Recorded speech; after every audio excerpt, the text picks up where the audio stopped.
What's up, guys? I hoped this probably wouldn't come out. I knew it was coming out. You know,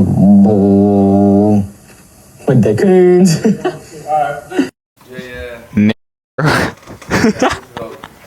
And it's horrible. This is not good for anyone. It's not good for the sport. It's not good for Lawrence's. It's not good for Lucas. It's not good for anyone. Really not good for Honda.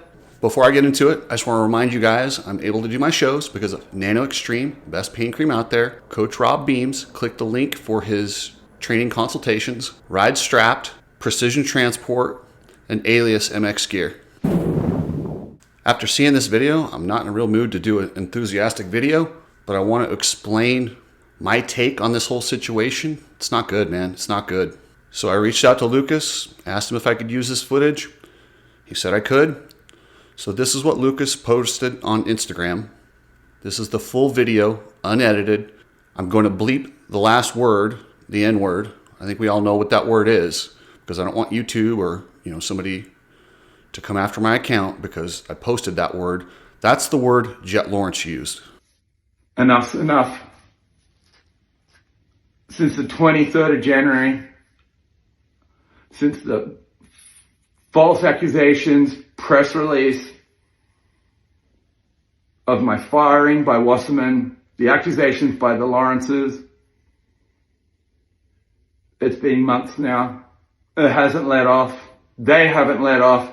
They're playing every dirty trick in the book at me, flushing me out financially in legal fees, dismissing, then filing again, then dismissing and filing, right? All under the veil of secrecy. Like, oh, we'll go to the Met Gala. Look at Jett growing the fucking sport, right? Or Jett, Met Gala.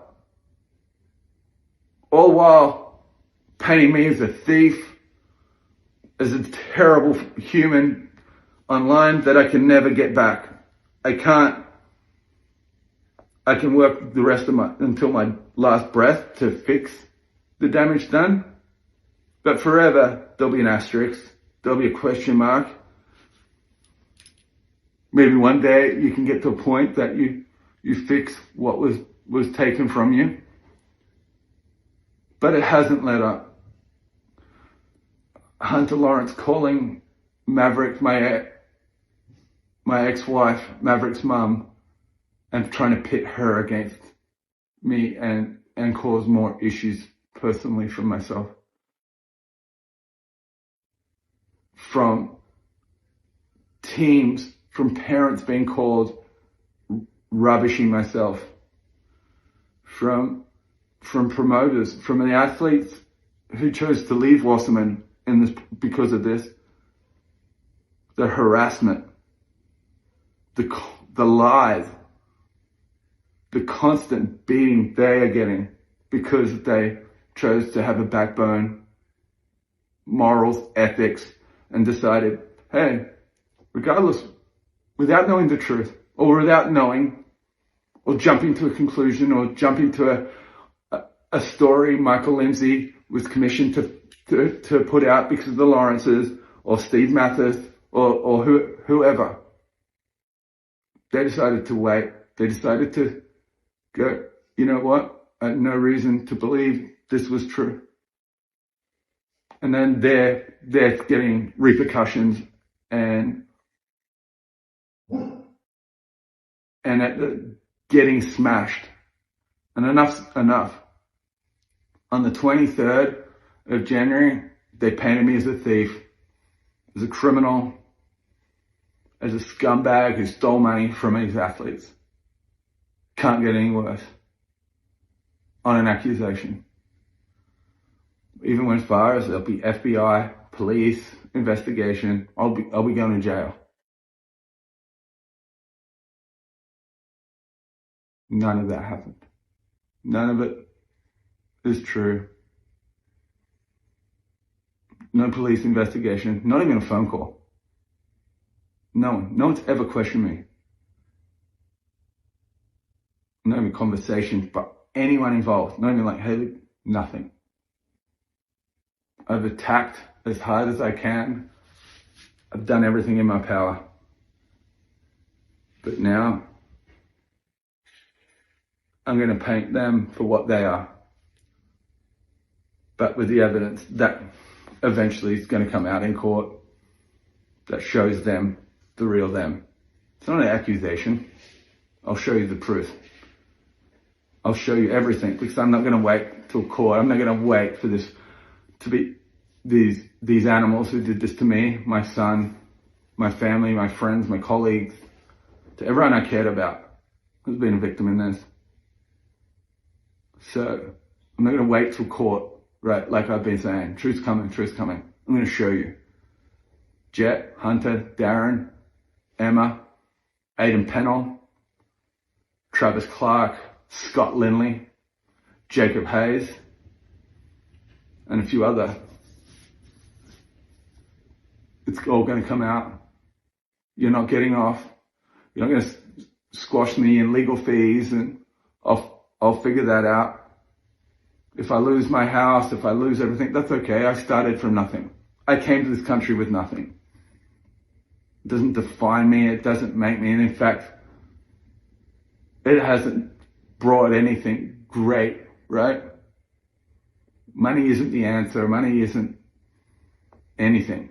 Happiness and love and enjoying moments that matter to you with the people you love is what matters, right?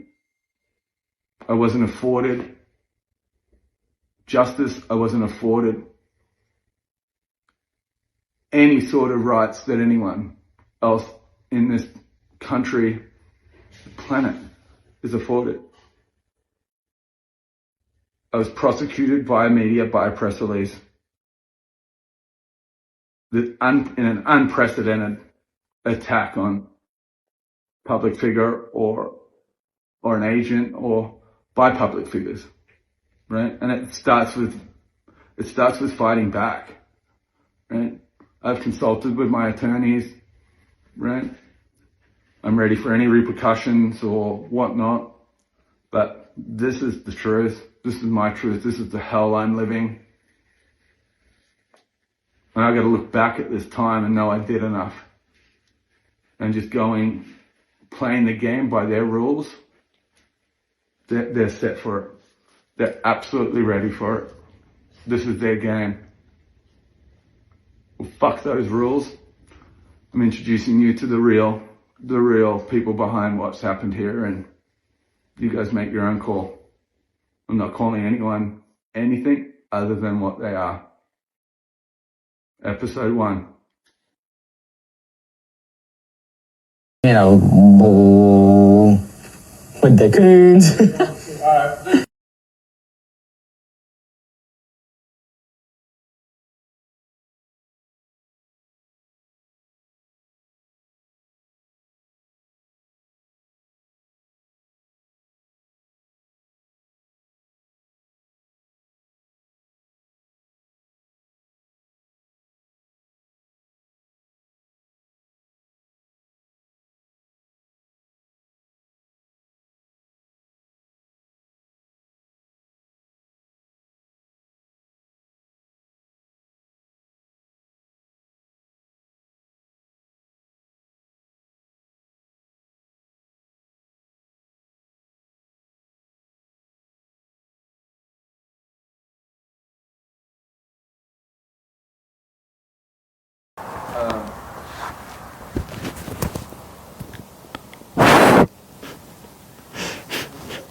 Now, a lot of you guys who've watched my channel for a long time, you know how I feel about race. I don't like race to ever be an issue.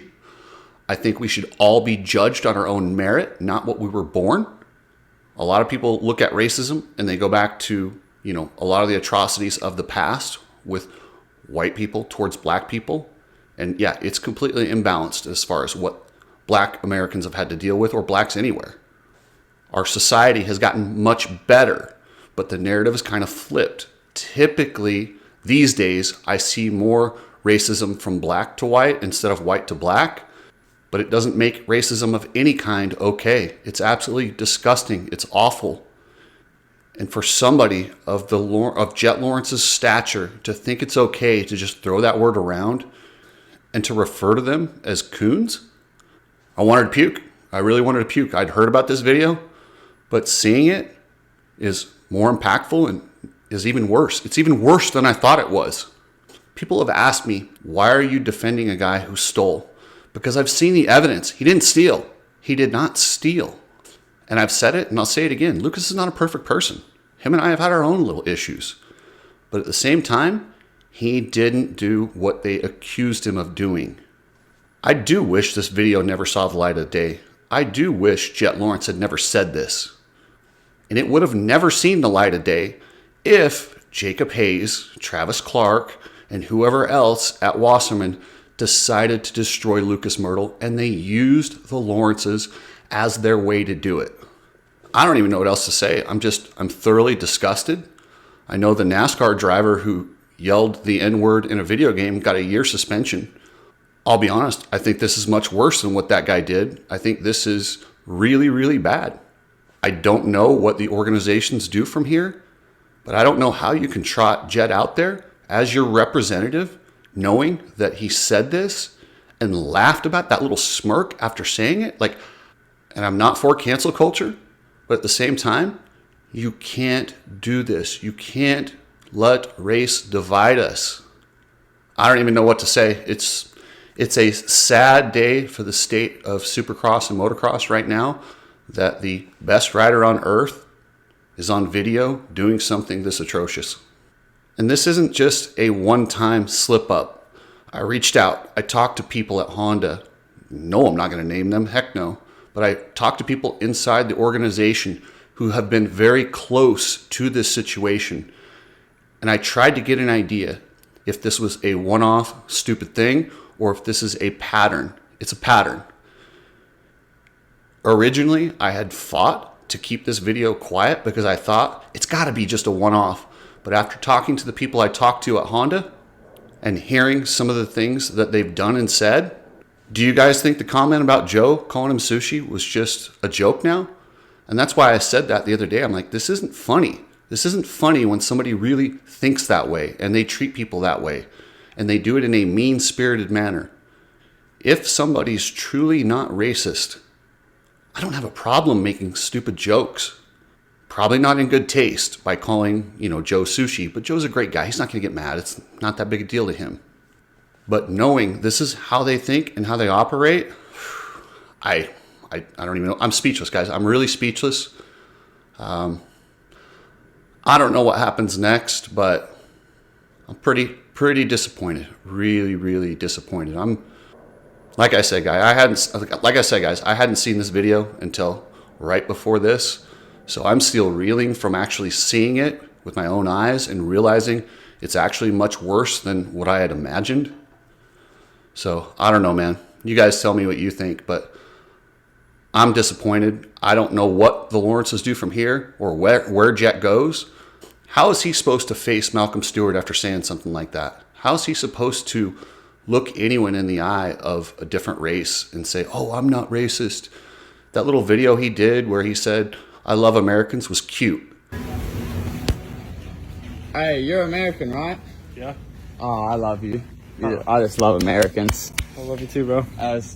You're American too, right, Hutch? Yeah, I'm American. You're on Honda? Oh, yes. Yeah, I love you guys. Love you too. Yeah, thank you. What are you going to do now? Are you going to go hug every person of color and say, I love the N-word? Like, come on. Like, you just can't have this kind of behavior. And I'm appalled that it's in our sport. I had thought we were past this type of behavior. Unfortunately, we're not. I'm not going to put a member of the day up. I don't really feel it right now. Kind of pissed off. So anyway, guys, that's it for now.